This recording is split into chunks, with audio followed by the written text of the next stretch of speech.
All right, we'll convene at 7:08.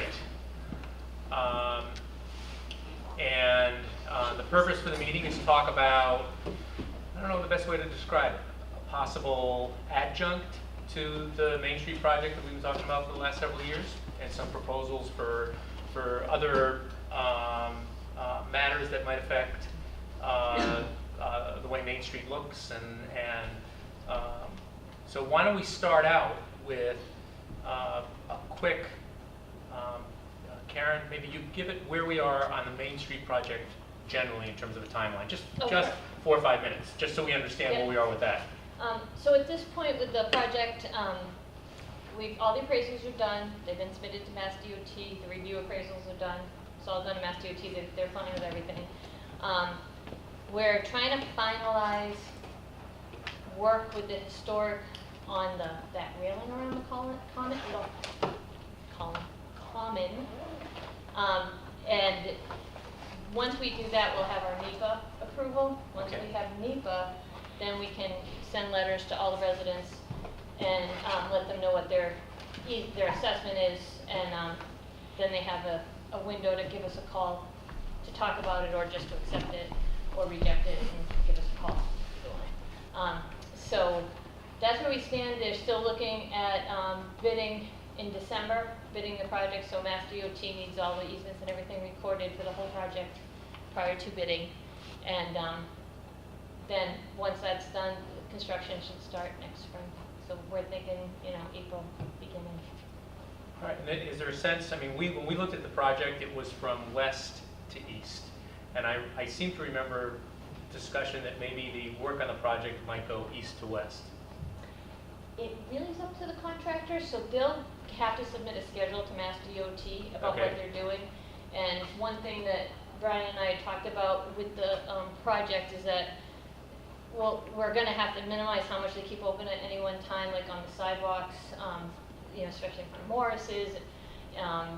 But we don't want to obviously hinder everybody, so just to kind of keep some sort of tabs on it, we had a couple of things we're putting in the spec to kind of mandate like a functionality for us, one lane open all the time, or most often, obviously, there's times that everything would have to be closed, but that was the plan for that, and that will dictate a little bit on how their schedule works. Okay, so in just very crude terms,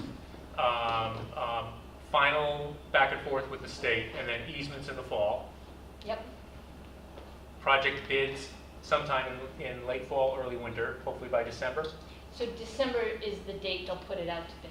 They will, okay. So it will actually be the very beginning of winter, probably. Okay. We're definitely in the queue for the funding? Yep. Okay. And so if all of that hits its deadlines, the likelihood is that construction would start sometime in the spring of 2018? Yes. Okay. And obviously the contractor's going to have something to say about this and things like the weather and the like, but so it starts in the spring of 2018 with a target date for completion? Fall 2019. Okay. Late fall. All right. I don't know, maybe it's because we've been doing it for so long, but that seems quicker than I thought it was going to be. We've been talking about it longer than it's going to take to construct, yeah. So, good. All right, so Main Street will be under construction in one way or the other. Next spring. Portions of it starting in the spring and going till the fall of 19. Yes. Okay. All right. Any other updates along those lines? Okay. And from the selectmen's standpoint, you folks are on board with the scheduling for the easements and everything? Yeah. So we're waiting to get the appraisal information so we can get that piece of it complete. And again, that's dependent upon the NEPA. So can the bidding go out before all of the easement work is done? It can't. Okay, No. so that has to be completed by target date December. Yes. Okay. All right. We haven't seen any of that information yet. Okay. So because we won't know what people are okay with it and what people need to negotiate some stuff until we send out those letters. Okay. And then at that point we'll have to figure out who negotiates. Do we see them before they're sent out, or are they sent out as is? You can see them before. They are even. So yeah, so you definitely, I can no unforeseen glitches, at least not that we've encountered No. so far. Not that I see. Okay. Any questions for Karen or Brian particularly before we move on? Okay. Everyone's so quiet. All right, next step. Let me just ask one. Yeah. So, in all of this, I'm sure I'm about to ask, there's a good answer for, but so many of our municipal functions are right along that stretch, so they, It's like Obvious- Memorial Day and Yeah, that type yeah, of that's thing. right.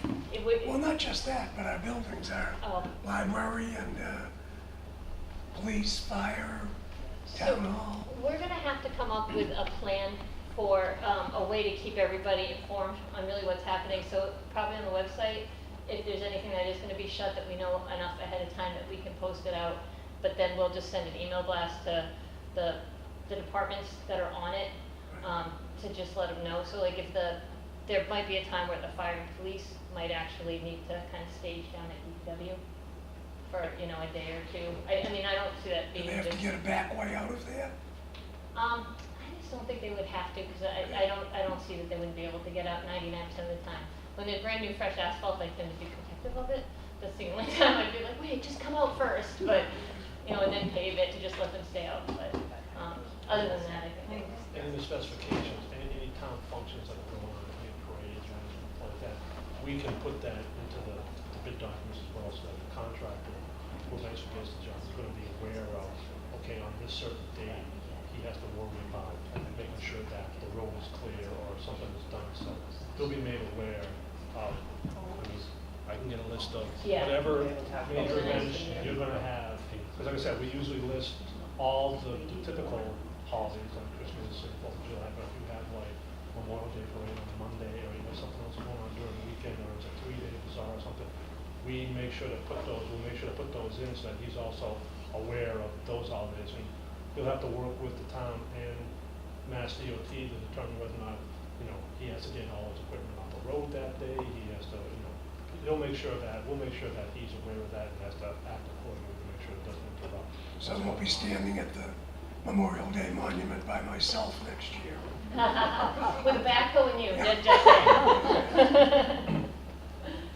Yeah, Just Brian. one- And there were also commitments made to Mr. Morris, the funeral home, about, you know, that same thing, with notification being given if they know there's gonna be a wake on a Thursday by, you know, by Wednesday, they have to be cleared out of there. They're not gonna be like grinding pavement Right in front in of the it. morning if they're gonna have a service or anything like that. So just make sure that those restrictions are included. Because we also have the 2 churches right on the way that might have, you know, if they have funerals, which might not come to. We usually know most of them, but we don't Yep. know all of them. Okay. All right, next step, other projects that might impact Main Street that we've been asked to potentially weigh in on. I guess, Brian, I guess maybe we'll have you talk about it first. And just by way of background, during the course of the Main Street project, one of the things we at least talked about, but it wasn't going to be subject to any sort of state funding, and so we decided not to take on the question of, I mean, at that point it was focused primarily on the question of undergrounding and whether or not that was something that could be wrapped into the Main Street project. And at least from a state funding standpoint, it was pretty clear that it could. So we abandoned that notion. There's also a timing issue, isn't there, too? Yeah, but it was more, I mean, you know, the pretty substantial cost, at least for me, was a much bigger hurdle. Right, there's gonna have to be a cost at the town. The town was going to have to, exactly. And it was something the selectmen had talked about on an unrelated timetable. So, in the last several weeks to several months, the notion has been raised about an alternative to undergrounding, or at least complete undergrounding, that would clear the Main Street area, an awful lot of overlay of what the Main Street project is going to be, the ground it's going to be covering, but an alternative to complete undergrounding that would have the effect of clearing Main Street of most, maybe close to all of its utility wires. And so I know based on some initial discussion schematics, you took a look at what some potential alternatives might be, Brian, and maybe you could walk us through that. Yeah, I'll try to stay as brief as I can, but the idea being is that there was a resident that presented an idea of, like I said, taking the poles off of Main Street, but instead of doing the undergrounding, relocating them elsewhere off the roadway, so that the poles don't show up. And this is David Perry's. Yeah, he's Right. he's been in touch with me a lot, so I suspect that he's been in touch with other folks as well. Right, so there was a schematic that he prepared that's up on the screen now that he has been talking about as far as a way of doing this. So he talked about a certain route of, putting poles and the overhead wires in other locations in order to be able to take the poles off of Main Street. So we took a look at that. We took that version of the graphic that he prepared. We put it on a more a scaled version, aerial photo, and like I said, taking what he had prepared from a schematic standpoint, did our best to put that onto a realistic plan. What's in the blue is the alignment that we are trying to understand is what he was talking about doing. What we had done once we did that is we went out in the field and took a look at what he was planning on doing, and then kind of came up with some potential suggestions of alternative routes that he may be able to pursue based on what we found. I know that he has come up with a couple of different versions of the plan. I mean, one of the versions that he came up with had to do with what's happening actually right behind us here, because one thought was that he would put stuff off of Middle Road, and then he kind of came back and said, well, maybe we don't utilize the access that I had initially talked about from Middle Road to the senior center out to 85. Maybe we run everything down to an existing transmission line that runs along the north side of the reservoir. And he had what he had called, I believe, Plan 3, that got us back up to Parkerville and then tied back into Maine. Then there was talk about his Plan 4, I believe, and said, well, why don't we just keep extending it so that it ties in and you take care of pretty much, that gives us a Deerfoot, which pretty much takes all the poles off within the project limits. Like I said, we've looked at it, we've had discussions. I've talked to the town, I've had a brief discussion with Mass DOT. Karen has had discussions with Verizon, and to determine the feasibility of some of what Mr. Perry is proposing. Besides looking at the alignment, the next thing we had done is we took a look at, all right, if say that the trunk line that we kind of came up with, which is in the pink color, is kind of a meld of what Mr. Perry was talking about in the blue. Brian, can you walk through? I mean, it's if you look really carefully, but do first where it would start with the blue. Sure. And show where it would go, and then what you did to come up with where it would go with the pink. Sure. What Mr. Perry said, according to his schematic, that it would start at the entrance, one of the major entrances to the Faith School, and that it would work its way north. And what we found when we were out there, that this is shown circle, there actually is a series of utility poles in this area here. So we kind of made the assumption that where he was going would be the same place where we were going, which is the same place where the existing poles are there now.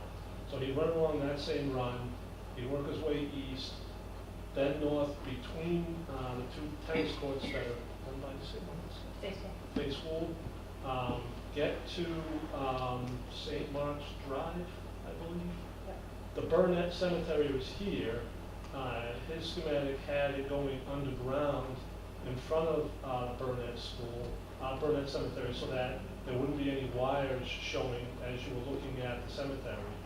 And then either continuing underground through the athletic fields to tie into Marlborough Road portion of 85, or run overhead within St. Mark's to 85. Now, that takes care of part of the loop. Initially, the other connection would start at Middle Road, would go through what's in the green here is a wetland, and then to the north of the senior center, work your way north on 85, and then work your way around the Woodward driveway, and eventually work your way back to Main Street here. He did mention that it would still continue underground to a pole on Park. And he has more schematic of what's happening here. He actually takes his schematic all the way to Boston Road, but we kept our analysis to within the limits of our project. So that's kind of sort of, based on what I understand, the information that we were given, is what his new trunk line would be. Okay. And then what's the pink? The pink is ours. We basically started in the same spot he started. One thing that we initially had seen is that we weren't sure if this was really feasible to do. If you're going to put a tow line through 2 tennis courts, that's going to work. So we actually said, why can't you just stay more south in this area here? There's a parking lot behind, what is that? St. Mark's Church. And then you would tie into power lines that actually feed the Historical Commission, the Town Hall, and the church. So we would say, well, if you already have these poles here, why not just utilize them? And then we would work our way, as he had, to 85. I think one thing he has talked about is that once you get to here, you can put the wires back on the existing poles on 85 going south. But we looked at it and thought that, well, you already have wires on these poles that already exist on Marlborough Road, and the trunk line that is on Main Street is significant. I mean, there's at least 5 utilities that occupy those utility poles: Verizon, National Grid, Comcast, and cable. So there's a lot of infrastructure on this trunk line. So we didn't feel, and based on some discussions that we had with Mass DOT, that you're going to be able to put all of those lines on one set of poles. So we had said, okay, we think you're going to need to set a dual pole set, so we're going to have more poles set on Marlborough Road. Again, we would keep the same idea that he had about going underground through the intersection, so that we wouldn't be in conflict with the traffic signal and the mass lines that are going up here. And then we continue down 85, and we kind of hug the back of the existing property lines that are here, as opposed to making this type of alignment. Because one thing that the utility companies want to have done to the best of the ability is to keep everything in straight lines or 90-degree angles. Because if you don't, you're talking about guy poles, guy wires, and things of that nature. So we just kind of refined his alignment a little bit and came back to where he came back to, and kind of sort of tied back into here. So we had looked at, like I said, once we did that, the next thing we had done, it's kind of hard to see on this plan because it's so big, is that the other thing that we had done is we also took a look at all the buildings and residences along the street that would be affected by the poles coming down. There are a number of houses that are fed from the poles on Main Street, so that if they were to go away, for example, say at house, I think that's 15 and 17, they're fed from the utility poles across on the south side of Main Street. Now, okay, so those poles go away, which means that service now has to come from somewhere else. So we took a look at some different options of backfeeding those houses from different areas. One thing that was mentioned is that, you know, the fire station and the police station are backfed from a line that's off of School Street. So the thought was that, okay, there's a pole that ends here now. Dave, why don't you wait till we're done with this? You know, maybe you could utilize something here. But what we found out is between all the different options that we looked at is that it looks like that there's gonna be more poles set, there's gonna be potential access issues, easement issues, easement requirements, things of that nature. The other thing that's still a little bit of uncertainty with us is we have gotten information from Fay School that says that their power, their utilities are fed from Main Street. We're thinking that there's a series of probably 3 poles on this side of Main Street that have conduits that are attached to them, basically metal pipes, where the wires go down in these metal pipes, and then there's an underground feed to the Fay School. Now, with those poles now going away as part of the scheme, we still now have to figure out how to feed Fay. And we don't have enough information, or we didn't have enough time to gather enough information about how the feeds are from the Fay campus. But one thing that we thought of is that, well, if the idea is that to start the underground here, we would consider, okay, well, the first pole that didn't need to be taken down as part of this whole scheme, you can underground from here and tie into those underground feeds to Fay. So that's a possibility. Again, it'll be up to the utility companies ultimately how they would do this. Okay. So, the one other thing was that was changed on the version kind of that we did was that if you look, there's no pink going from Corderville to Middle. You see the blue, because we had to go through that wetland. When we looked at it, it didn't seem like we needed to get the trunk line over there, because the trunk line can be handled. Basically, a lot of services come off Middle, and we could actually just pull. We've got the trunk line north of 30, so we didn't necessarily have to have it hooked up south of 30. And those residences, some of them could get service from Middle, and some could get them from Corderville. Or some of them could get, like, for instance, there's a couple of houses here that are fed from Maine that possibly could get fed from Corderville. Right. So that was just basically what we tried to do was take and look at some of the issues and come up with a schematic kind of that might work.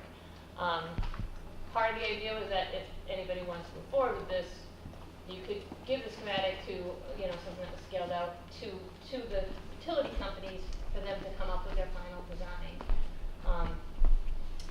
So I talked to the utility companies,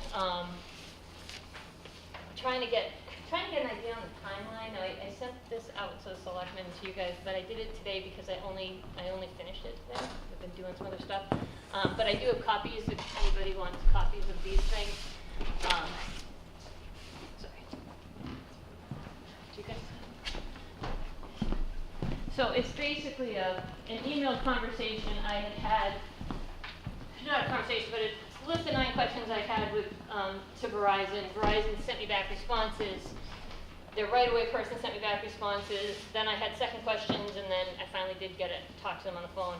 So one of the things is I was trying to find out, like, you have to give them a deposit to do the work, right? So to do the design, you give them a deposit.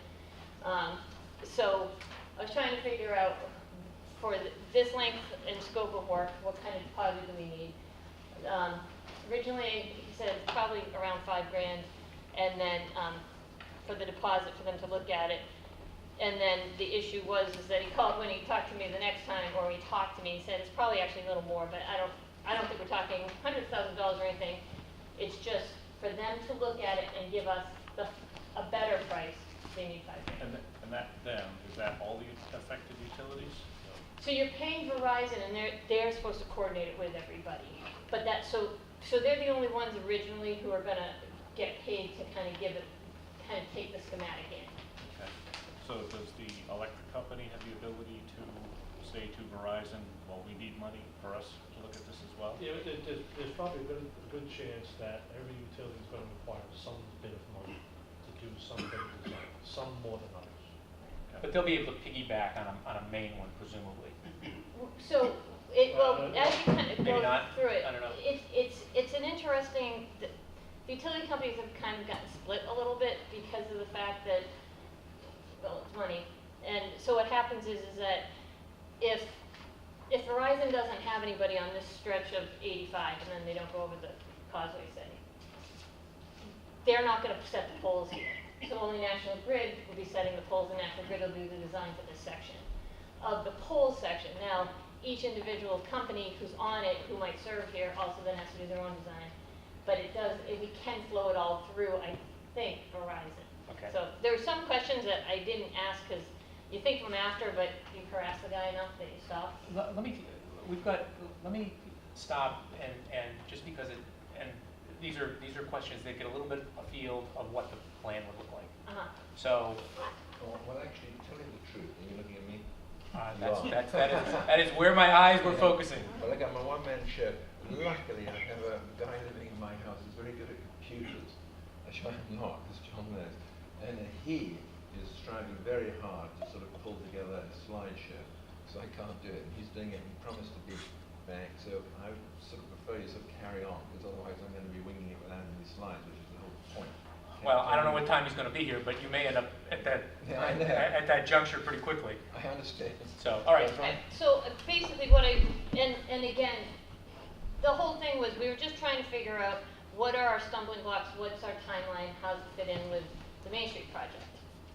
So you can look at this at your leisure, but basically if you go to the page of the timeline, I think that's sort of the most, that gets back to the issue of the bid is December. They're bidding the project in December for Main Street. They can't do it without all the easements recorded. They won't do it without the easements recorded. So this project is going to require easements because when I talked to the Verizon, When you I say said- this project, you mean I'm sorry, the poles project.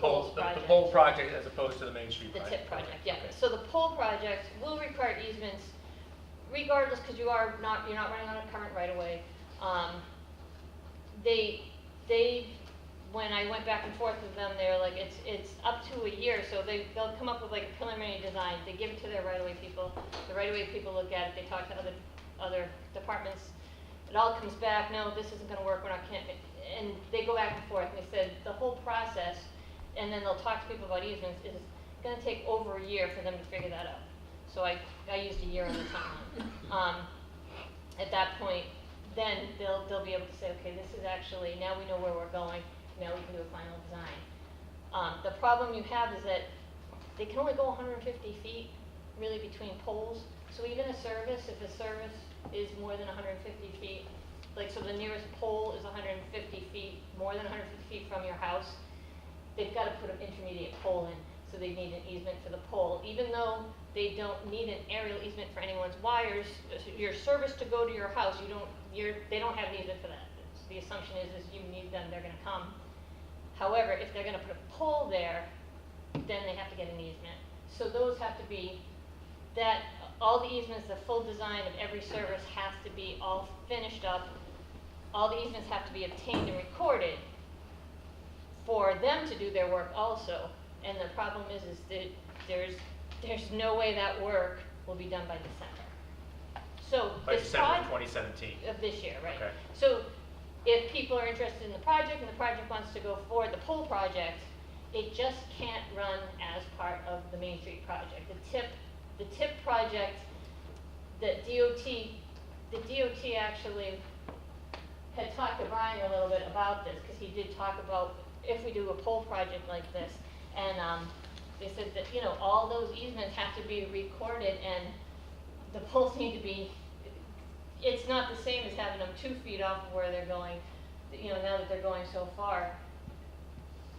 There's the incentive, and that's one other thing that I did ask. I said, can you say no? Can you not go on off-road? And they said, oh yes, and any one of the utilities can do that. So if out of the 5 utilities on there, if one says no, we don't want to go off-road, then the whole project would die. Or to create new challenges. Well, for them, I mean, the thing is yes, you could try to compel utility companies, but Right. the utility company is not compelled. We don't have any authority over them. Like, we don't do the design, we can't do anything with them. Yeah, but, and I get that, but So so again, it's it's a something potential that's, challenge. but it's outside of the TIP project.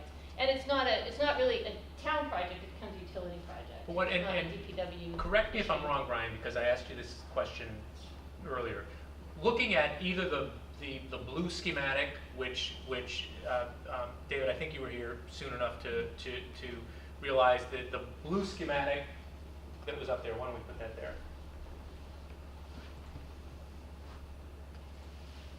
All right, the blue schematic on this is an attempt by the DPW and the engineers to track what they thought the plan they talked with you about was. And it goes both north of Route 30 and south of Route 30. The pink is their alternative, potential alternative to that plan, which overlaps it to some extent, but also has some slightly different routing. And the question I asked Brian was, looking at this, obviously both of the routes travel, and it's kind of the point of it, they travel independent of Main Street. In other words, they're off Main Street. Now, as part of the Main Street project with the state funding, there's all sorts of easements and everything going on with that, but they are specifically geared towards the Main Street project. Yes. Part of that is going to be the movement of telephone and utility poles is going to be required as part of that. Yes. Okay. So, under the Main Street project, again, which isn't going to be delayed, the telephone poles will be relocated on Main Street. Yes. A couple of feet for the most part. I mean, when we looked at that, I mean, it's Yeah. basically to allow the sidewalks to go through, to allow to some extent where the street has to be narrowed in some other instances where it has to be widened. But that leaves poles on Main Street. And the point of this proposed project is to get the poles off of Main Street.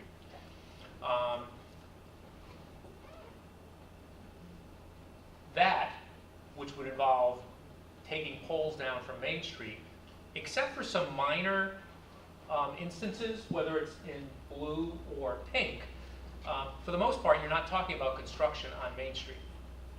Generally, no. Okay. So the fact that the Main Street project was completed doesn't mean that That this project, that- the pole project could go forward. could go absolutely. forward. And the only thing that would impact Main Street, other than in a couple of small instances where some construction might be necessary, is taking poles down. Correct. And the rest of the construction, the rest of the work would all be off of Main Street. Again, that's being the point. Yes. Okay, so there's two things. Number one, there's the timeline, and I looked at that, and it actually is kind of compelling, particularly because we know the constraints for the Main Street project. That intersecting a project dealing with removing the utility wires and poles from Main Street, it seems at charitably difficult for that to take place with any part of the Main Street project in the timeline. But all that means is that it couldn't take place with the Main Street timeline. Correct. And because it is a project that for the most part is away from Main Street, it could be decided upon, if the town chose to, fund it, completely independent, Absolutely. and be done on its own in 2 years, 12 years, 17 years, whatever. Yep, Okay. absolutely, and that's always been that it, kind of what we were saying is that if people want to do this, it's absolutely seems feasible. And like, as I said, the utility companies have a lot of control over these situations, but it's, you know, if it's feasible, if they find it feasible, they can definitely do it. The issue is it just can't be part of the TIP project. Right. And none of that TIP funding could go forward anyway. Correct. Because we're, again, by definition, we're moving away from Main Street, and the TIP funding relates to the Main Street project. Yes. Okay. David, we're kind of at the point where, you know, Okay, can I ask someone can drive? I know because I want to Just leave. wing it. No, I want Karen. Can you go back to my house and grab him? David, here's the point. David, here's the point. And it seems like Brian and his shop have done some nice work. Yeah. Showing the, and from a feasible state, I mean, it is feasible to, and it kind of makes sense that it would be, it is feasible to take the poles off of Main Street and to reroute power utilities in other directions. Feasible. It is feasible. Feasible. Like I said, the utility, as Karen said, is going to ultimately control how it's done, where it's done. But I mean, it does seem between looking at what Mr. Parry has done, what we have done. Yeah. Okay. All right. So, Well, that's So it's- fantastically good news. so it's feasible. So, That's fantastic. so what can you tell us about either? Now, before you go along, it's feasible, but, In theory, it's feasible. yeah, but the one thing I haven't heard, anywhere is the street lighting.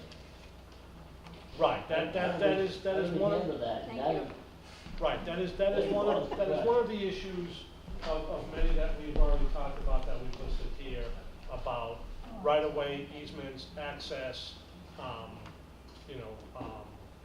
like I said, tree lighting. If the poles come down off of Main Street, then you have lost.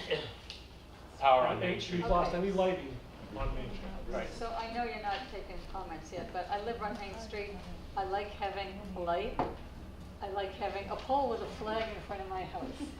And even though I worry about hitting the pole, for 41 years I haven't hit it yet. So, All Yeah. all we're doing is determining, I mean, we haven't even got to questions like. no, I know like- that, but I just, when you like say there won't cost. be lights, because I walk like to here and to the library, because I'm on the Friends of the Library. I walk at night. I carry a flashlight, because even the lighting sometimes isn't that great. But to think that with the poles gone, there wouldn't be lighting, like, hello? We want this to be a walking friendly town or not? Yeah, I don't think anybody supports the notion that, and again, that's one of the other issues that I've seen, Sorry, that but- you've taken power away, what do you do to get lighting there? So, Yeah, thank you.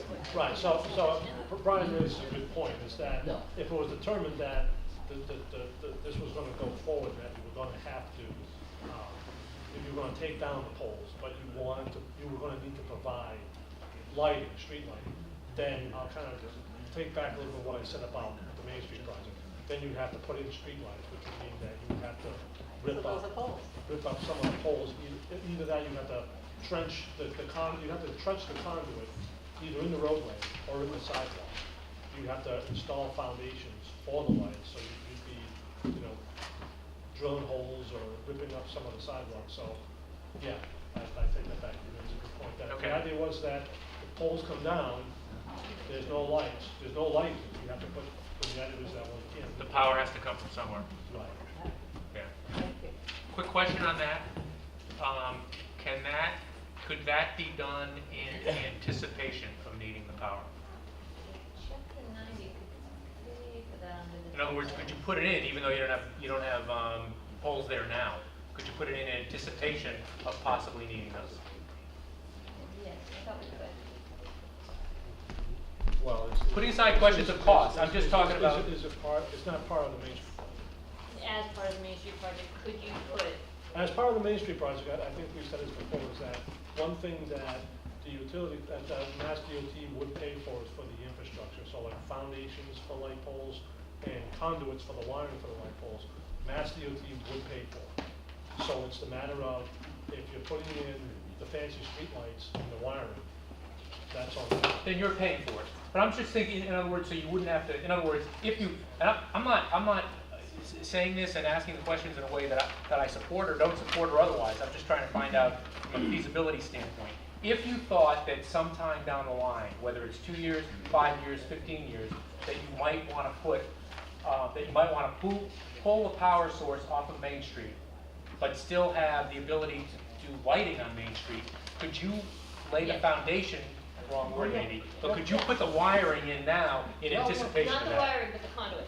The conduit, Yeah, I'm sorry, and the I'm not handle. an engineer. And the thing is that, because that was what we talked about the last time, of whether or not we might want to do the period lighting even with the poles there. Yeah, But that's what we said, is if we think we might get to that point to put the foundations and the conduit, we probably wouldn't want to do the foundations because right now, because you don't know what that's going to be, you don't know if anyone's going to vote for it when you find out what the cost is. right. So rather than have bolts and stuff sticking up out of foundations and having cones on there for, years or whatever might happen, putting the conduit in and maybe just having a handful might be a better. And would we pay for that? Would that be addition, or do you think that could get picked up by tip? It would be picked up by chapter 90. Yeah, By chapter chapter. 90 can do it under Okay. this TIP project. Okay. But we Does that have answer to your know question? in order to put the design in. Yeah, Yeah, it's- because, what I'm getting at, you have to. We'd have to know right away Okay. that we want to put that in. Or not right away, I don't know how long it takes. do you envision that taking any additional easements? Hopefully, no. The only easement that you would possibly need is you would probably need a load center for the power for the lights. You'd have to have some sort of transformer. Typically, it's on a pad, a ground-mounted concrete pad, that would serve as the power supply for the lights. Now, where you put that, it's all dependent on what the light schematic is going to be. So there is a possibility that it could be on town property. But there's just as good of a possibility that it would be on private property. And it couldn't But- so impact it- ADA compliance with the No, sidewalks and no, things like no. that? And for depending on the length, if you were to do this area, you'd probably have to have at least 2 load centers. You know, the green boxes that you see out, I'm not sure you guys ever noticed them. Yeah, no, A lot of them I live hear on- them. A lot of them live on roads with underground. So that's always an issue about where they would be placed. Because like I said, you have to worry about ADA, you have to worry about access, you have to make sure that they're not in the way of anything. And what happens a lot of times is that they wind up on private property. So can I ask one question? Yeah. Okay. So as we talk about all these issues, what exactly is, I mean, our role originally was to talk about Main Street, and if we didn't already exist because of Main Street, who would David be talking to? Select. Selectmen? Yeah, I think that, I mean, we don't have we have a representative of the Board of Selectmen here, so he can correct me if I'm wrong.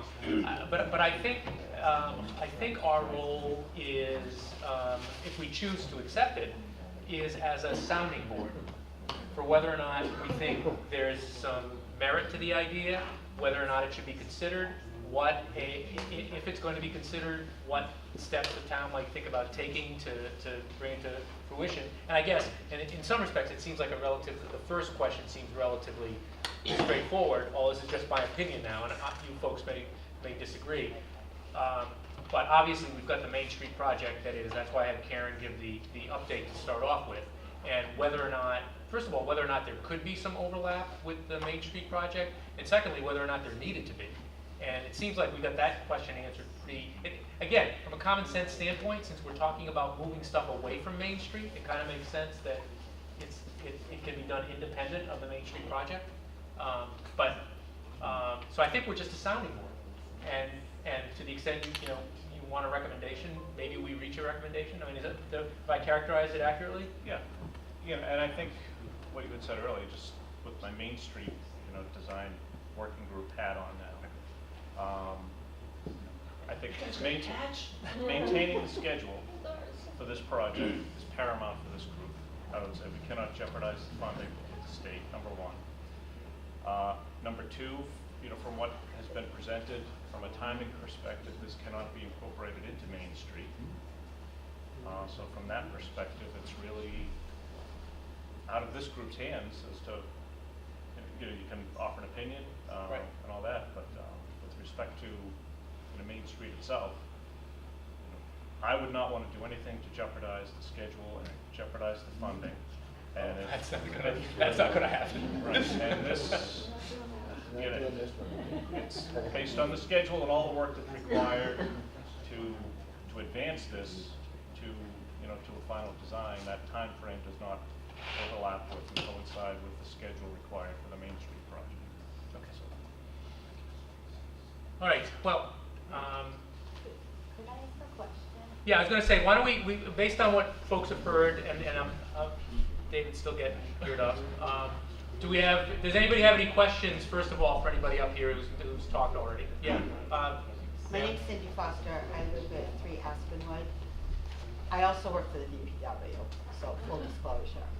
However, Frank, you guys just talked about dropping in the conduit so that if this goes forward someday, it's there and they can pull their lines and whatever. What amount of design has to happen in order for that conduit to be part of the TIP project? For the street lighting? Yes. There would need to be an electrical, we don't do that work ourselves, we would hire out an electrical subcontractor. So in addition to the money we've already spent having you guys look at this, right? Now we're gonna talk about paying for some electrical design to add to the TIP project. Yes, Do you have any guess as to what that would be? I'm very hesitant to give dollar numbers. I would think it's, correct me if It's I'm it's wrong. not gonna but be outrageous. But it is a two-step thing. You'd need to have a lighting engineer to determine, you know, how much lighting you want to provide for the street. Therefore, you know, what type of lighting do you want? What is the spacing for So where all the of a sudden it bases of starts the poles getting go? bigger and bigger and bigger and And the the- project's looming, deadlines. It's not gonna affect, Start date. nothing, well, certainly nothing in terms of our recommendation, and anyone on the group can correct me if I'm wrong. Nothing is gonna impact the schedule of the project. God, I hope not. Period. We've been waiting a long time. I guess one more question about lamps. What other, I mean, there are hydrogen-powered cars now, and solar and so forth. What other alternatives would there be to putting in lamps that don't require Oh, like solar electricity? lights? Like, so, I don't know, they have them up on William Bank. I don't know how they work.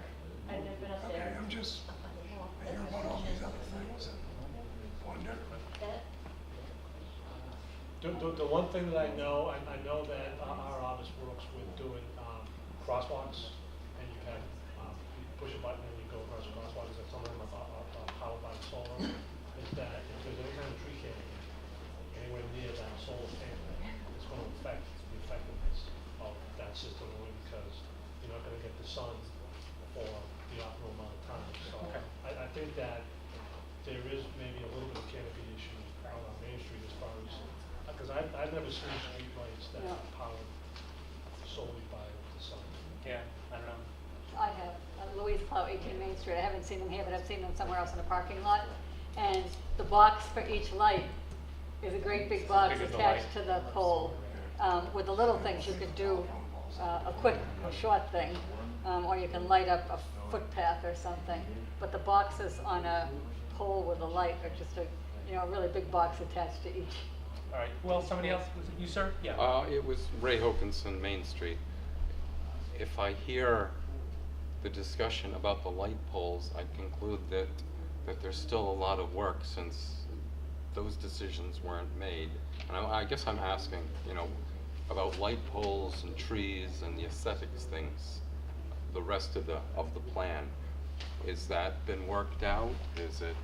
It sounds like if the light poles is still a work in progress, that there's still a lot of those issues. so the light poles really aren't a work in process. The group, we had talked about it the last time we met, the group came up, we did a bunch of the aesthetic work, and the light poles, we want to talk about it. Then at that point, we decided, the group decided they didn't want to go forward with it because with the poles in place, it was very cluttered. That was the response. So to do period lighting but still have the telephone poles or utility poles, they thought it would be very cluttered.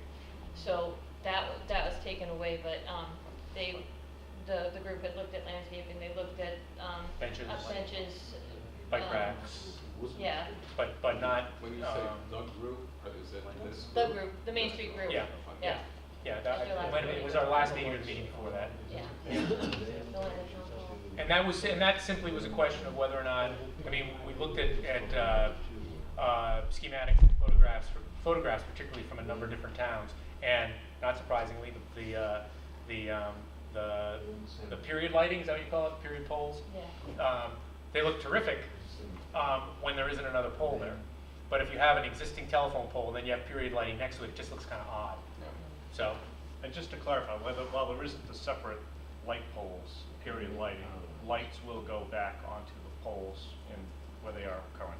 So there will be lighting as part of the project, but not separate light I'm poles. also curious about the trees, because on the only plan that I've ever seen going way back to the town approval meeting, there was some reference to ornamental Japanese lilac trees or something. It's the only thing I saw on the plan. And I'm curious, it's there, and this little No, insert, and I it said, is, there definitely is. and my question is, what are the trees? Because I personally think that's a strange choice of trees. So, if on the website where we have all the, I don't know what they're called, I keep calling them boards, but the big colored plans that we have. The boards, all right, so I'm calling them boards, sorry. We have pictures of the different trees, because so a lot of people had wanted where the crab apples are, wanted ornamental trees, so that's why they ended up with the white lilacs, and it was based on the landscape architects looking at what could kind of handle that atmosphere. But we have honey locusts in there, there's some maples. It's just, I thought, being a Main Street design, that sort of old New England trees would be, Right, well, rather than but just people spray. had wanted those ornamentals, and so I think that's why they're the fine. ornamentals are there, and that's where the right-of-way is right there. However, that's one of the things that has come up a bunch of times, is that there's not a lot of right-of-way, everywhere we can, we're putting the larger, bigger New England type trees. But it's not in the area where the homes are, because where the homes are, right, the road, the back of sidewalk on both sides is pretty much the exact same back of sidewalk, so there's really not a space to put except being on people's land. Well, I've got a 50-foot elm tree in about 4 feet right now, and it does just, beside the fact that it's old. Right, and so that's the thing is when we go through to easements, if people see what the value is and say, I'd rather have a tree, or that's when, because you're populating on private property. As part of our project, we weren't trying to populate private property with large trees. We're trying to keep them all in the right of way and under our construction. However, that doesn't, if it would, because it would require an easement to get on there, we wouldn't plant it as part of the project. We'd plant it either prior to or after would be better. The project goes, and when they're off, the town will come plant the tree, and if that's part of it, And someone's just easement. one other comment about the ornamentals. Those of us with ornamentals and, what are they, winter caterpillars, winter moths, the winter moths that just comes and just strip these things. So if you're taking something that's ornamental, and you at least can be concerned about current pests that can absolutely just wipe out the whole street. Just a thought. And we'll bring that up to the landscape guys. anybody else? Comments, questions? Okay. I'd actually like to make comments a bit out of the scene. David asked me to come, and I'm from the Historical Commission. Unfortunately, I can't stay very long, but I just wanted to point out that there's no impact if you take the poles out. There's no impact on the historic district, because it's a completely separate issue, and the historic district doesn't impose any restrictions on owners or the town. So I just want to point that out. I have a pamphlet here that points out the difference between the National Registered District, historic district that we're proposing and that I'm proceeding forward on, and a local historic district that does have restrictions. And so we're not doing local historic district. I just want to make that clear. And I think the thing of CPC funding has come up. I'm on the CPC committee as the Historical Commission representative, but I would say that it would be unusual if this sort of project was funded by CPC. Not impossible, but unusual, because it is a sort of beautification of the historic landscape, or restoration of the historic landscape. So if you were going to apply for money, you could try it that way or something similar. But I don't think you should, you'd have to put in an application as soon as possible, because the deadline for next year is September. So just to think about that. I don't want to discourage people, but... No, well, you won't. No, I mean about the CPC. You won't. It just seems to me that the purpose of the Community Preservation Act, I mean, that's the name of it, the Community Preservation Act, has to be restoration. And I can't imagine anything more restorative than removing electricity. So how that couldn't fit into the definition of historical is beyond me. Let me tell you that we Just my view, and I think that's probably legally pretty I think our accurate. National Register nomination is an important part of preserving Main Street. We can't do the district without the National Register nomination, which is a very important thing for the town too, because it means the town can apply for grants from the state. But anyway, where was that going? No, it just seems to me that Well, obviously. but they wouldn't fund, let me be clear, they haven't funded, we didn't even apply for money. Believe it or not, they will not fund documentation that is required to do preservation.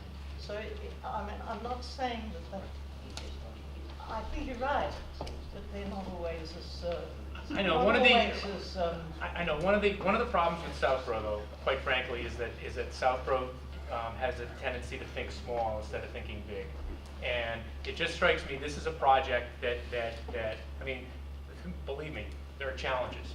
But when we talked about the Main Street project, and there was an awful lot of regret about the fact that undergrounding couldn't be a part of that, because anybody just has to go up to Hudson or places like that, and the idea of the restorative poles and lighting, they did it with CPC. excuse me, it makes an enormous difference. And I suspect that we haven't talked about pricing, but just what you've described seems pretty expensive project. This here? Yeah, any of these, and we haven't heard from David yet, although I can't imagine, I mean, the lines have to go somewhere. There's three potential pots of money I could see for funding something like this. Number one is going to the town for some sort of bonding. I mean, the town's got an awful lot of expenses coming up right now. I don't think there's much of an appetite for that. The second is, putting some sort of additional tab on utility bills. I did find out that that's not allowed. All right, so that second option is gone. The third is we approved, almost 2 decades ago, the Community Preservation Act, and Southborough was at the beginning of that in funding it.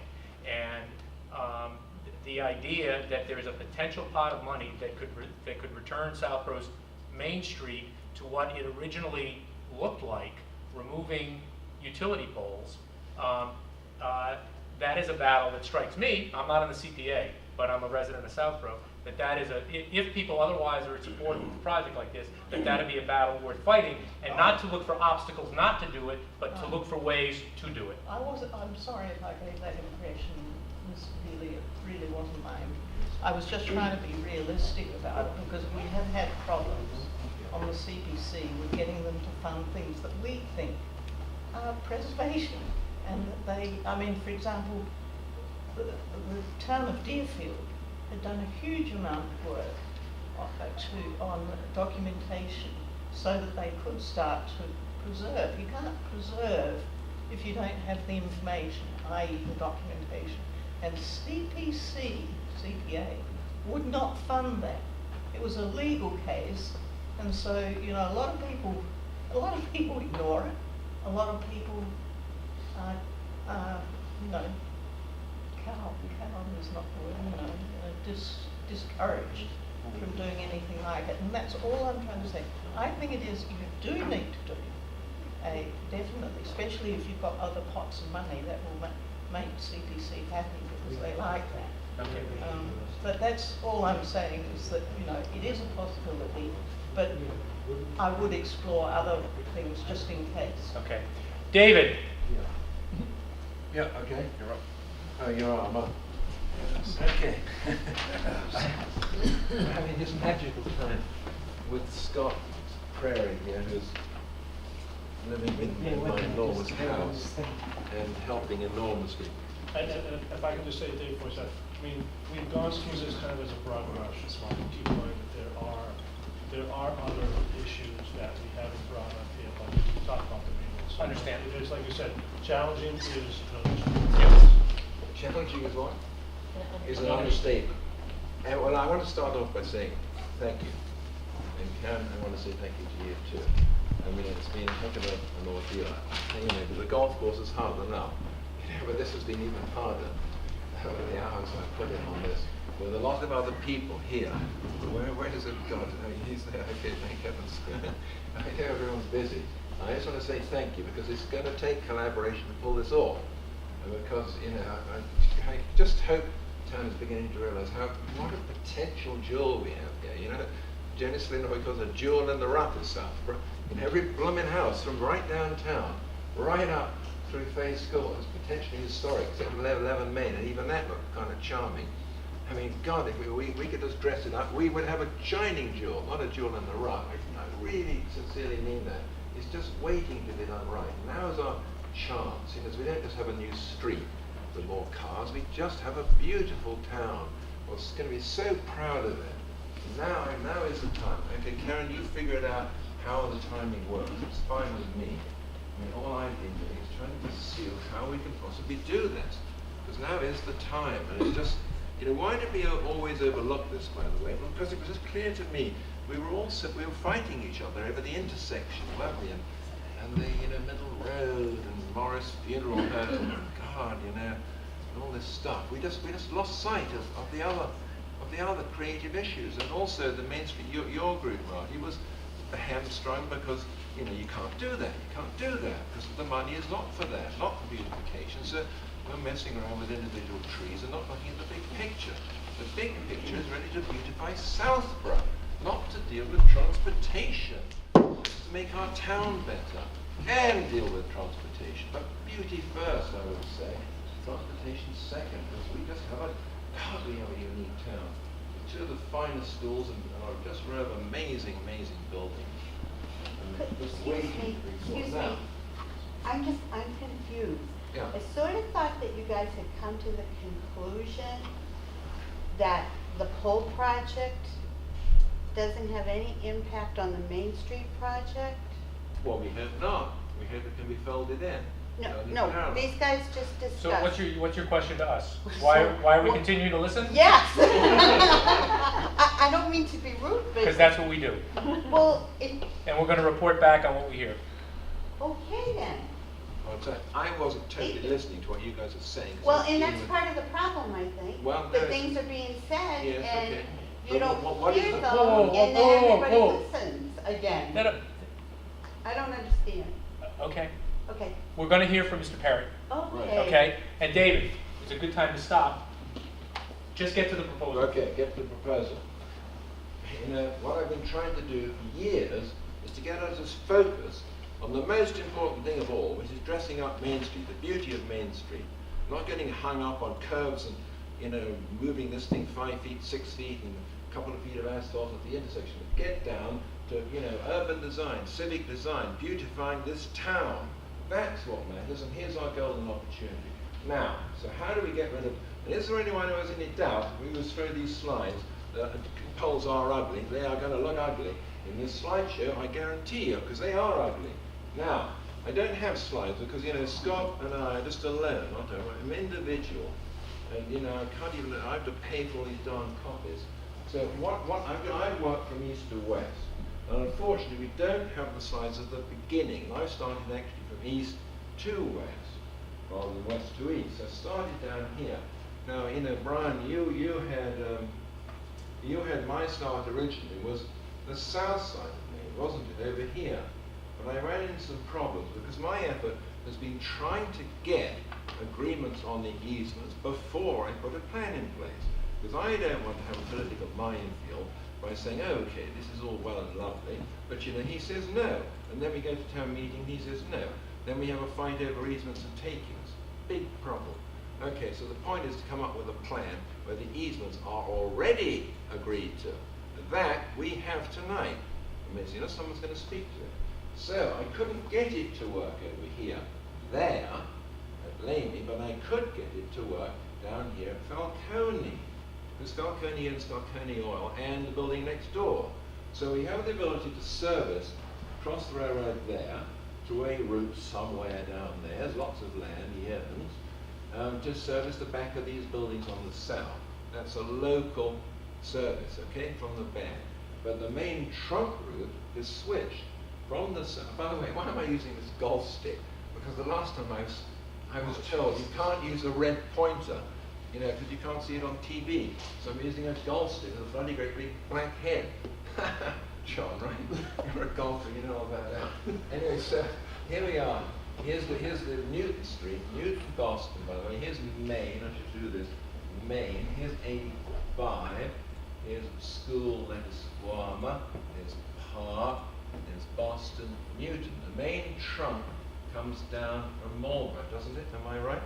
Comes down from Newton. Now, then we have the railroad. Then we have the St. Mark's, we have the Middle Road, we have Faith School, we have Parkerville, we have Deerfoot, and Sears. And of course, the state project runs from Sears to Park, but the town is going to do, no doubt, that remaining block, because that is the heart of our commercial district. That absolutely should be done. And actually, I'll throw out my opinion right now. The people who should lead that team are the businessmen themselves. So they are the experts on that block. And they should have the right to decide how that block is done. I should throw that out there for good measure. Anyway, so we start here. Now, that could be, there's two properties there. There's the vacant property and there's a lady who lives on the corner. One or the other is likely to say yes. Point is, if it's between the two, it's not harming either, because it's wet. There's 50%, 60, 70% wetland where the junction of those two corners. The vacant lot, which is okay at the front, but it's very wet at the back. The houses here, that's very wet at the south. So right there, you're not hurting anyone. You come through, you cross the railroad. Then we hit Southborough House of Pizza, which owns, by the way, all the way to the railroad, a very large property. And I met with Christo and his brother, and one of them is here tonight, and I met them the other night. He was somewhat upset that I'd moved it from the south, the trunk line, from the south to the north. It's the old adage, you know, what's good for the goose is good for the gander, isn't it? You know, you put it somewhere else, but you know, not on me. So we have a little bit of heave-ho, and me, Christo. Okay, you all know Christo is going to come up here. Come up here, Christo. David. Okay, I'm going to I get know, but here's the thing, Yeah. and Brian walked through, I'm walking through it too. and I understand, a couple of different routes. I'm going to do that. Okay, just do that. I am doing that. Okay, Because I'm only dealing with plan 4, not 1, 2, 3. Krista, come on. no, David, walk through the plan, where Okay, you say well, the I want line. to get him, it's going through his property. I understand that, it's going through a lot of people's property. Walk through what the plan would be, Right. that you think makes Okay, sense. It goes through his property. I'll say it then for him. Say if I'm wrong. I wanted you to be the star. Yeah. Christo said yes. You have my permission. Yes. Right. We have Christo's permission. Now that is significant. He didn't want it going like that, straight across behind his building. He wanted to go around his property. And he said yes. To that, yes. Right. So we end up with a pole Not right to go there. across my parking And we lot. have these new owners of the That's old not gonna post work. office. Is there a rep of the new old post office here? Okay, there isn't. Well, there's two owners, two partners, they're going to open something called collaborative something or other. Anyway, it's not going to be there's lawyers, mediation lawyers, and they're going to rent out office space to others. It's a collaborative office rental. He instantly, after 5 minutes, he said, blimey, this is a no-brainer. David, of course I'm walk going to say yes. through where the Okay. line goes. He said yes. Right, then it goes to School Street. That's 3 people who said yes. Then we come over to the pole at 16 Main, right there. I went to him, because we have to go from that pole, we have to go underground there. That means underground, under Main, for 40 feet, 60 feet, right? Because we've got the trunk line, we've got to cross south. This is plan 4, by the way, which I think is the cheapest. Cheapest. We go under there, we come up the pole on the south side. That's the property owner. I went to him, Mr. Bob Nichols. You have a letter from him on your desk which says yes. No brainer. My property will go up in value. I like it, I love it, I want to do it. I want to cooperate. To the back of his property. Okay, we're not going to show the block and slides because we don't have time. Okay, no matter. I mean, sorry, Scott, you turned it So down. move on to Yeah? 18 Main Street. Okay, I'm sorry? Move on to 18. Oh, well, it Just on doesn't affect 16. 18, it goes south. I know, Louise, you live at 18 So here. a wire will go right across the middle of my backyard? No, it goes down to Woodward. No, that's 16. That's at 16, it goes the east side of Woodward. There's Hokinson, there's the office building, renovated office building. Right, Here's 16, you're here. yes. So it goes down the east side of 16 to Woodward, straight to Woodward. So how do I get a line to? You get a 18? line from the back. Right like through my that. little yard. Or a small pole up the pathway, and then power from the pole, the small pole on the pathway. And I mean small, because it just takes the wires that you and I need, and nothing else. It doesn't take the great big electric things in the sky. So it just takes in, the pole comes north end of Woodward. Now why is this significant? Because if you go to Woodward now, there's like 40 trees being cut down. They're this big across, there's slides of them. Don't believe me, drive over there afterwards. Why? Because they're all dead. They were going to kill students. I had people coming over to my house. I think you need to cut that tree down, it's going to fall on my pool. The tree cutter said, way more than that there, it's going to kill about 50 students. So they had to cut down about 40 trees at considerable expense because they were literally tangled like this, all dead. So they cut a path through the woodland. It's quite significant. Like David, that's a path that we've seen in both Right, other. so bang, you're over to 85. Then you go down 85. Then you have the south end of the senior centre. So this is the same route that Brian Well, tracked. he's tracked me, hasn't he? He's tracked me. Well, from vice okay, versa. we understand that. Okay, Is there then- anything on the southern part of this that is different than Yes. Brian talked about? Because I had thought we could use the transmission line, but I now see as of 5 p.m. today, I get an email from someone or other says that they don't like other poles along transmission lines. Am I correct? Yes, we had talked to, Karen had talked to Verizon, and the transmission lines, like I said, I talked about what Dave was talking about that's on the north side of the reservoir. We had strictly just handles, I believe, one utility. And as part of that utility, they have what they call, for lack of a better term, a 100-foot safety buffer. So that nothing else can be within 100 feet Gotcha. of that high tension line. So you can't put any utilities on those poles, and you can't even be within 100 feet of those poles if you want to add a parallel set of poles. Okay, You so that's can't. south Alright. of Route So 30. that's definitive. We cannot add a row of poles next to the pylon. Well, David, one thing I can say for sure is nothing's definitive. In other words, there's a great deal of uncertainty about what you Okay, can. well, I just want to Well, one thing I would say is that no. you can't put a series of poles within 100 feet of the existing pylons. Okay, they might not have 100 feet. Could we string a new rat line of multiple wires from the pylon to pylon? That was the one thing they definitely said we can't, Okay, we cannot use existing. Okay, well in that case, if that's actually true, then we cannot use the idea, which didn't came from me, it actually came from the business manager of Fay. Okay, we did south of Route 30 then. Okay. Now, so- north of so Route we 30 can't do that. All right, north of Route We 30, just Brian, come up there. Brian walked through a couple of different possibilities. Did you see now, those? Yes, I did, but there's a problem with his scheme, although, you know, I know you're copying, you're lifting off me, but listen, we go up there, you have that machine, then we go behind the historical, you know, and the townhouse feeds down from there already. By the way, as police and fire are already fed from the back, so the power goes up 85, and by the way, that has to be underground, right there, because you've got a power line going up and down 85, you don't want a bloody great big intersection with 5 different signals and wires overhead. So there's 2 pieces of underground, but they're lateral, they're just 40 feet. Then you go behind historical, or in front of historical right now, because in front of it, and you have the Burnett Cemetery. This is the key problem.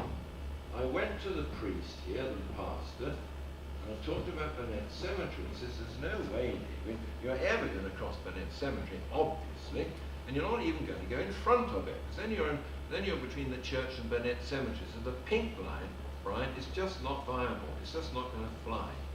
Okay, so that's take off the pink line. I beg your pardon. Well, then, okay. Anyway, that's my So are you back to the blue line then? Yeah, and then we go so north of the Burnett Cemetery, and then we hit the driveway, which leads to the head's house, which is here. Now, obviously, St. Mark's is not going to want these poles down their beautiful driveway leading to their magnificent mansion. So, you know, that I should have put, where's my bloody green marker? Excuse the language. It doesn't mean anything in English. Okay, this bit here, okay, I'm going to do this. That bit has to be underground. Because when you go north of there, that's a beautiful driveway leading past a lovely baseball field. There's no way over hell they're going to accept that being above ground. So when you get north, when you come up, across the parking lot behind the town hall, church, town hall, church, church building, whatever it is, you're up the side of the Burnett Cemetery, we're already up there, you go underground, about 150, 200 feet north of the Burnett Cemetery, next to their beautiful baseball field. It's not going to be marred. It doesn't have to be under the driveway, it can be under the grass. Then you go to the tennis courts. It's just fantastically perfect, I guarantee it. Walk up there, and just walk around it. You can just visualize how they disappear because there's a massive row of trees around the tennis court, so they cannot be seen from the driveway, which is here, because the power line switched south next to the tennis, down the tennis, across the tennis. Then we switch into St. Mark's property. This is all Fay property, so we got easements from St. Mark's here. Then we have easements through the tennis courts which belong to Fay, and this property is owned by St. Mark's. It's woodland, it's already got a power line through it. It's a no-brainer, bango. You end up dead opposite the entrance to the Fay school. There you go. Now, what's the problem with this? That's the problem. This is obviously cheaper. So you don't need this. You don't need the north route, in my opinion. You need the south route. And or rather, you need north to here, and then you need south to there. You need north to here, under the 416 main, then you go south to here, then you go to Fay. You get through Fay to there. Forget all this, it's all academic. Sorry, we tried. Okay, because we're trying to get the Burnett house in there, but we can't. If this can't be done, we can't do it. So certain things in life you can't achieve. But after all, the whole goal was to get from there, Fay entry, and there, Austin Newton. That is the heart of Southborough. This is not back to Sears. It's very rural, isn't it? It totally changes character. Then you reach the entrance to Fay, and all of a sudden, you're into the institutional centre of Southborough, the historic buildings. So that is the key from there to there. Now, I'm glad actually that VHB can take credit for this. Let's just go from there straight through. Bingo. Forget this. Forget the power line. I walked it 5 times. I sort of looked like a no-brainer. I tell you the truth. There's a bloody great big right away with power lines in it. I thought, wow, how can they possibly say no? But they have said no. Okay, so there it is. What more do I have to say? I mean, okay, I have to give 4 easements we need for this, and I've got them, all 4. Okay, so I think I understand what you're suggesting. Okay. David, I have a question. Did you say you don't need the north side of? Well, we need that. what we, you know, there is a trunk, every street has a trunk line on. Wait a minute, You don't need this, You don't need that, no. how are those places gonna get power? Because, oh, well, you need a little bit. I mean, the wires already come to here. They already come to here to the townhouse. You need that. But all these Spey buildings here get fed from here. You know, you don't need this, is what I should say. You don't need that to be connected. This is not a trunk route. It doesn't have to complete an electrical circuit. You just feed it from there into there and from back into there. That doesn't have to be connected. You see what I mean? There's no need for it. Okay, David, we've seen Brian's, the two routes that he Right. tracked, and now we've seen this one. Right. Okay. I think we agree, actually. I'm not sure about that. Well, I think so. But what do you want from us? Well, I want your consent. This is bloody important. It's going to radically change the vision of Southborough. Our consent to do what? To move ahead somehow. I leave that to you guys. Because the selectmen send it to you. They don't want to meet till you guys meet. So it's a chicken and egg thing. You know, it's here I am with you, presenting some substantially more detail. I could draw you the individual lot part. I could have this thing just 5 lots. So are you planning to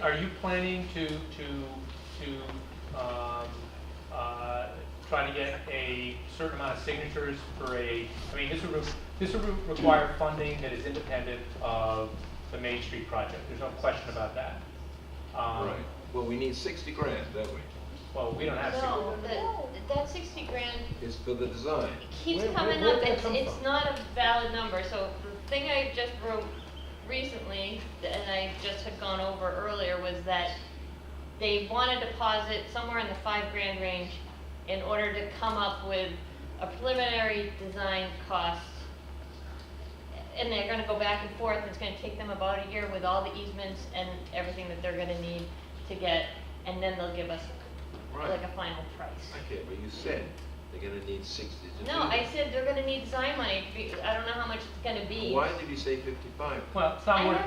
whatever, there's I some thought I number. said 60, now I said 55. I didn't say, I said I'd asked someone about 2 poles from Verizon before to move them. And when I gave them $200 to look at moving these poles, and it was gonna be 90 grand to design and to construct the poles. Design and construct.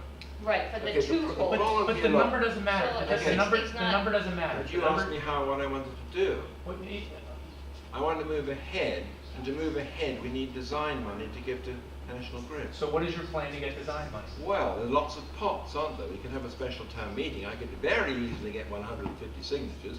We're going to get a town meeting. I'd rather not. I'd rather the selectmen take the lead here. Or advisory could take out of the reserve fund, couldn't they? If they wanted to, if they thought it was valuable enough, they could take out of the reserve fund. It's not a lot of money. For Christ's sake, you know, we paid consultants 30 grand just to look at a master plan for the golf course. 30 grand just to look at the golf course, right? Not to do anything with it. Okay. Okay, so 60 grand to have the final. Everyone in town is asking one simple question.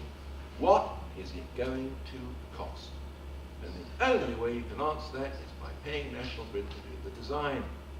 It's Okay. dead simple. There, All right. there's actually an answer here in question 9. All right, hold, They- just. they talk about- No, they're talking- no, just hold on. Thanks, hold on, I know. I don't have any more questions for David. Does anybody have any questions for David?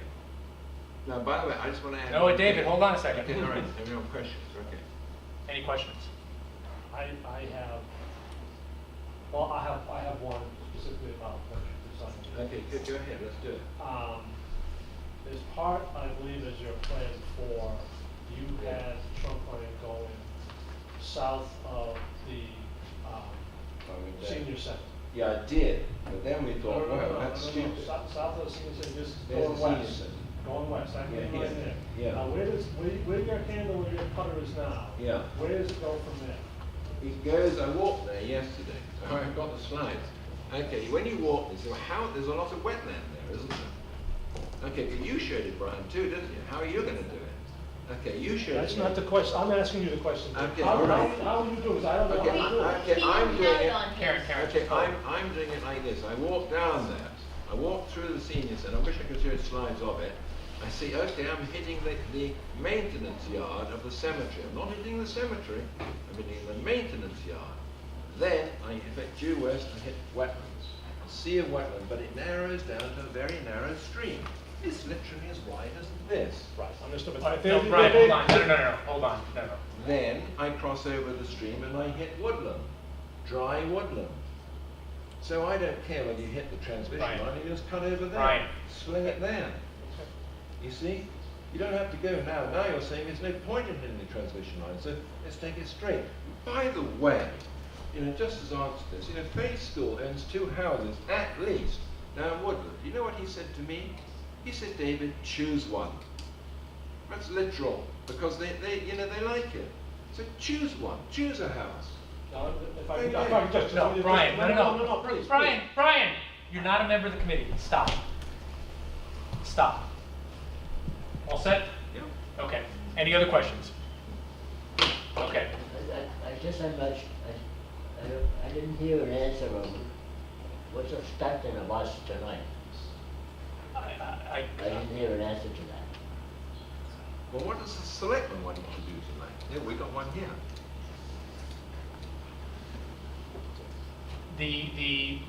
correct me if I'm wrong, Brian Shea. Yes. The only thing you want is for us to be a sounding board and to make any sort of report, if we want to, about whether or not this potentially impacts the Main Street project, would make sense to do anything with respect to it, to the Main Street project, particularly with the idea of not delaying the project in mind. Mm-hmm. But I don't think you want anything else from us, particularly if it's outside the project that is sort of our domain. That's my thought. Certainly, if committee members want to take different action, they're certainly entitled to do that. Okay. And I don't know if Lisa has different opinions as well. But I think this committee just needs to remember the charge that it has, Mm-hmm. which is the Main Street project. And if this is something that goes beyond the Main Street project, predominantly due to timing, then that's if we wanted to come up with a Main Street pole relocation committee, that could be a charge for that group, or we could meet and discuss if we wanted to modify the charge of this committee to incorporate that. But the key thing for me tonight was Main Street has to stay on schedule, and we cannot jeopardize the funding. And again, as all the concepts have been laid out, this is really independent of the work of Main Street. So. Okay. I got one more point. Does that make sense? Okay. Okay, I got one more point. Look, I may be wrong on this, but I do believe that we, the town of Southborough, has a unique sort of bit of financial leverage over Mass Electric right now today, which no one else has. Yes, they take an awful lot of time to go to the bottom of the queue before they look at you. But in our case, it's utterly unique, because we have this Main Street project which requires all these darn poles to move from here to here and there to there to 3 feet, 4 feet. And that costs a ton of money. Not every single pole, but most of the poles have to get moved. That's a lot of money, for which they get charged 50% by state law. They cannot get out of it. So it's a real obvious kind of a situation here. If they go ahead with as it is, and they move 1 foot, 2 foot, 5 foot, 7 foot, 2 foot, 1 foot, 3 foot, 4 foot, you spend several hundred grand, and then we come along and say, well, sorry, rip them all out, we want them to go there. That is a colossal waste of money. If we can persuade them, this is just a stupid waste of money, don't do that. Leave them right where they are and get cracking on this. Now, save yourself $1 million. You see what I mean? So that's leverage we have. No one else has it. Because if we were Timbuktu town, the western end of the state, we didn't have this project. We simply wanted to move poles off of our main street in our little village. We wouldn't have any leverage. We go to the bottom of the pile. But we needn't be at the top of the bottom of the pile. We can go straight to the top. Because if they work with us collaboratively, they can save themselves $1 million at least by avoiding the stupidity of moving them 2 or 3 feet all the way down here, which accomplishes nothing if we want to do that. Okay, great. Can I say something? Okay? Can I say something? Are you a resident of Southborough? I just moved Yeah. here. Well, then you're a resident of Southborough. Well, I came from Franklin, and Franklin just went through all this, and, I mean, what a change. I mean, we were kind of like, looked like a dumpy downtown area, and you went through, put everything underground, and they made nice light poles, and they made nice brick crosswalks and things like that. And the uptown is used almost every day now. Oh, Franklin looks beautiful. It did Yeah. sound great. I They mean, have their own I came electric light here, system. Not for nothing, but it doesn't really look too appeasing, you know. And I think you guys have a great opportunity right now that you're doing the roads. I'm in construction, I do building and all that stuff, and new homes, and you have a great opportunity right now to take advantage of it and do it all together and make it really look pretty, look nice, you know. It kind of looks, doesn't look like a town like Southborough should be to me. We've got a bunch of people who sat here for a long while tonight. Any comments that folks want to make? Yeah. Hi, Karen Canal, 15 Main Street. I'm in favor of moving the poles. I don't really know why I'm here, what your group can do. I just wanted to speak, I'm speaking as a resident of the town for 48 years. I own a few properties and I've lived in different parts of the town, and now I live at 15 Main Street. So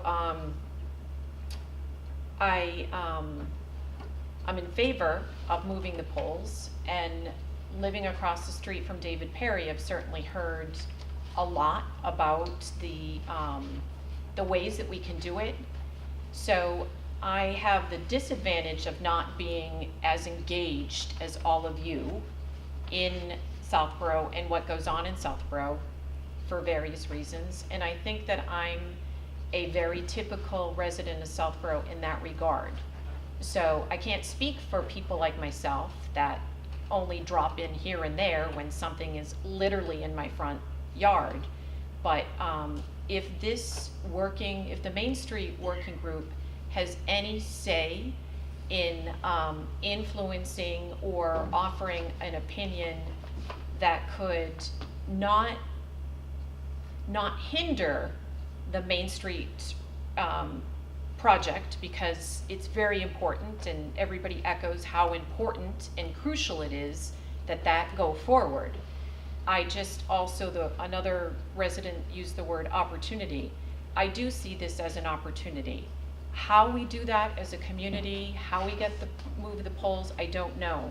But I also know from my personal, professional background in property development, sometimes I go into properties and I think, why on earth did the generations beforehand put that there? And now I understand. So I'm just looking to the next generation or the generation beyond that probably won't be using energy the way we're using it today. But if we have an ability to remove the cumbersome, very unattractive poles and wires, then I think we should try to work as a community to do that. So I don't know if this group can help, if the selectmen can help. Mr. Perry, as much as you make me drive me crazy sometimes, I appreciate that one rogue person in the community has come forward with an idea. So thank you. I'm in favor of getting rid of the poles. Yeah, sir. Christo Baltus, own Southborough Pizza, my family and I. We've been in town 43 years, not as long as you. I'm older. I'm in favor of moving the poles, and I will say I'm in a unique, predicament. Not a predicament, but there are no wires in front of my store, believe it or not. I am free of wires, so I don't need to support this, but I think it would be beautiful for the town to get rid of all this wiring and telephone and poles, and I'm willing to, as David said, to give you easement through the back of my property to possibly help that happen, hopefully. And I think it's something that the town should look at. As far as, let's find out, what's it gonna cost to do this? If it's too much, hey, let's not do it. It's a lot of work. And you know, our downtown area is gonna be torn up for quite a while as it is. We don't want, as a businessman, I don't want constant construction down there. You know, I don't wanna finish this project and then go on to the next one. You know, I might as well close up my store, because no one's gonna come downtown. It's gonna be a beautiful downtown, but nobody's gonna come down there. So I think now is the time to look at it, to see what the cost is going to be. Is it something that we can do, or isn't it? That's all, very simple.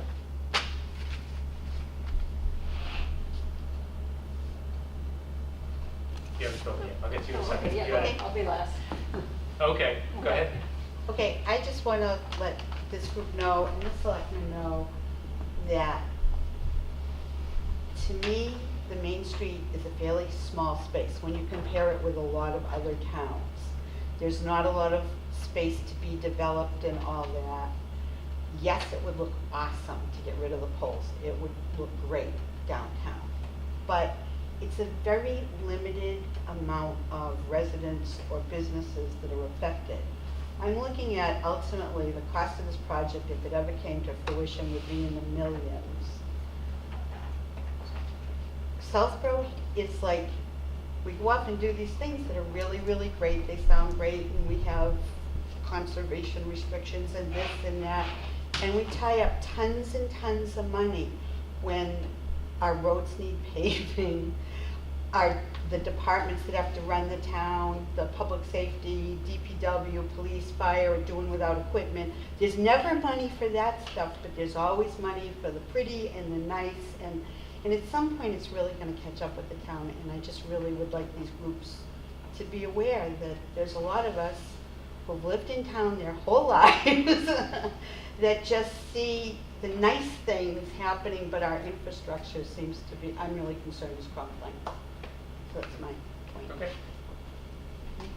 Okay. You wanted the last word? Yeah, well, no, I just want to say that I want to see Main Street get fixed. You know, I kind of roll toward the sidewalk when I drive down it. So I'm all in favor of going forward, and always have been, with the project. The poles are totally separate. I agree, they could wait 2 years, 5 years, 22 years, whatever. Because I have concerns also about the small amount of people that will benefit, and that huge expense. Yes, towns look nice that were designed without the light poles and all that, or had enough money to do it. But I don't think that the poles make us look ugly. We look like a small, old-fashioned town. And again, the concerns about if you take the poles out, what happens to the light? And if the poles aren't on the street, there's still wires. And how do the wires then come to some of our properties from the back? We're used to them now, where they're coming from the front. I'm a pole owner in front. So, you know, whatever the town may decide to do, whether it's another committee or whatever, is fine. But I'd like to see the street get done. And if somehow we have loads of money and loads of ideas to do something wonderful about poles, that's okay. But to me, that's certainly not a priority. Sir, can I say anything? So I understand everybody thinks there's only a few people that are going to benefit, but coming from Franklin, the whole town benefits because there's, you know, strawberry festivals in the center of town. There's a lot more activity. Never mind just, you know, the few people that live there. There's a lot more. Everybody uses the uptown now. It's not like a dumpy area. It's welcoming. They use it for all kinds of things. Okay, sure. Dave McKay, 61 Presidential Drive. I'm also the chair of the Economic Development Committee. David presented his plan several weeks ago to our committee. And what he asked of us is probably the same thing that I would suggest from this group, which is this an idea that is worth exploring more? And we, I think unanimously, and certainly I feel personally, that this is an opportunity that is worth exploring more. And I can think of 100 reasons why we may not be able to pull this off ultimately, whether it's timing, logistics, money, whatever. But I think that this is not a problem. I don't live anywhere near downtown. But I think this is a project that would benefit everyone if this is something that we could pull off. Beautifying, well, I mean, what we see in so many communities, and you know, you mentioned Franklin, Hudson is another one, Marlborough is another one. When you spend this money to beautify and get rid of some of the infrastructure that we need, but we don't necessarily want to look at, it really changes the whole dynamic of the downtown area, and I think that that could be something that's really beneficial for Southborough as well. So I don't know whether this is a feasible project, and I have no idea how much money it's going to cost, but I think this is an idea that's worth exploring more, and I think David deserves a lot of credit for, you know, kind of doing a lot of grunt work to try and figure this out, and I'm sure he's ruffled more than just a couple of feathers along the way. But I think this is something that's worth exploring, and so my ultimate suggestion to this group would be to send a recommendation to the selectmen, not that you're necessarily in favor of this, but that you think that this is a project that is at least worth exploring to determine whether it's feasible or not, and that's it. Okay. Go here first. Richard Walls, 18 Clifford Street. I see this as an opportunity also for a project that could benefit the town. And I think we have an obligation just to see if it is feasible, to find out what the cost would be, and perhaps take it to a town meeting or a special town meeting and put it to the citizens of Southborough, ask them to pay whatever that cost would be. Sam? Sam Stivers, a 7 Presidential Drive Advisory Committee member, but speaking as a private citizen, I find myself in the unusual position of strongly agreeing with Mr. McKay here. And, I want to shake your hand, Sam. Does that mean we should reject that idea? Hey, land Barker. But I think that this is an opportunity to reinforce Mr. Healy's point earlier that for the town to think a little bigger and a little longer term on something. And I think it does affect more than simply the residents along Main Street. And I think it's a big deal in terms of the opportunity to make the look and feel of the downtown area take a significant step forward. And I personally am more than happy to contribute some of my tax dollars to something like this if we can find a way to do it and, you know, reasonably economically. And I think that $5,000 or so is not an unreasonable number to figure out what the engineering is going to cost. And if it turns out to be a reasonable number, then I think that sets the stage for moving forward. If it turns out to be $1 million or some crazy number, then we know and we've got a better base to make a decision from. So again, I strongly support pursuing, examining this to the next step. Thank you. Okay, here, this is for us. Brian Shea, you're absolutely right that we've got a particular charge that relates to the Main Street project, and I actually think more compelling than anything we would do. I mean, is having heard, and I suspect you'll convey to other members of the Board of Selectmen what a number of residents of the town think about the potential merits of a proposal. I don't think it's within our purview to take a vote on it. I think it is within our purview, though, to do whatever we can to at least explore what the cost would be to keep the option open. And the biggest thing in terms of the Main Street project is possibly, I'll get the terminology wrong, but the infrastructure, what is it? The conduit? The conduit. Infrastructure. So that if again, a year from now, 2 years from now, 5 years from now, now it's going to be interesting when the Main Street project is done. It's going to change the way Main Street looks in and of itself. And I would not be surprised if when people see that, they go, wow, this is beautiful, except for those damn poles. And to the extent we could take some action that would leave the option open if the town chose to address it at a special town meeting or a town meeting or otherwise, I think is something that is within our purview. So I don't know what people think about that. Maybe we could take a vote on that. I just wanted to mention that my name is John Wilson. I'm a member of the Main Street Working Group. But I want to thank David and others like him for pursuing ideas like this and being creative and being enthusiastic. And I mean, as scattered as the presentation was a couple of times with the golf club and so forth, it's very interesting. And I think that our town, particularly what you just said, Marty, Main Street gets done, and we're going to notice even more how ugly those wires are. And the more we can pursue some way to bury the wires, reroute them, I think obviously the more beautiful the town will be, but the better off we'll be as well. Thank you. Anyone else want to weigh in? What do people think about the idea of exploring exactly what it would cost to put the conduits, the infrastructure in place so that it maintained the option? Does that make sense? Absolutely. I think it makes all the sense in the world. As John said, Mr. Perry has put a phenomenal amount of time into this presentation that he has here. I hadn't noticed that, did I come to my house at 4 a.m. Yeah. to find out. All right, so does somebody want to move to recommend that Karen and Brian take a look at what the logistics and what the cost would be of including that as part of the project? I'll make that motion. Second? Right? Clear, just the infrastructure. No, I mean, what would be? Wait, what's the What am motion? I just need to know what I am including. Logistics and cost. The logistics and costs of including the conduits and related For infrastructure period lighting.